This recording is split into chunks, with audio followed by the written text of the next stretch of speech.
ஓம் நமச்சிவாய சிவாய நமக. மகா அகத்தியரின் முத்திரையான காளை மாடு ரிஷபராசிக்கு உகந்த முத்திரை என்று மகா அகத்தியரும் தஞ்சையில் வாழும் மகா யோகி கரூர் சித்தர் ஏடு கூறுகிறது. ரிஷபராசிக்கு ராசி முத்திரையான காளை மாடு வந்திருப்பதால் நந்தி பகவானின் அருள் கொண்ட காளை மாடு உழைப்புக்கு இலக்கணம். ரிஷபராசி நண்பரே, நீங்கள் உழைப்பால் உயர்வீர்கள்.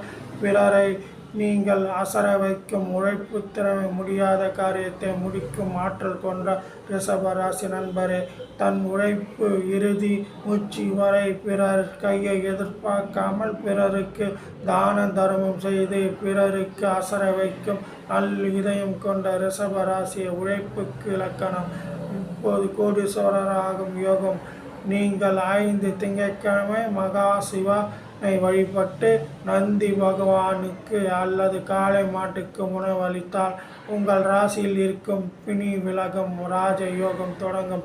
உங்கள் குழந்தைகள் ரிஷப ராசியில் பிறந்திருந்தால், கல்வி அறிவில் பின்தங்கியிருந்தால் காளை மாட்டுக்கு நீங்கள் உணவளித்தால் மிகப்பெரிய அறிவாளியாக விஞ்ஞானியாக வாழ்க்கையில் வெற்றி பெறுவார்கள்.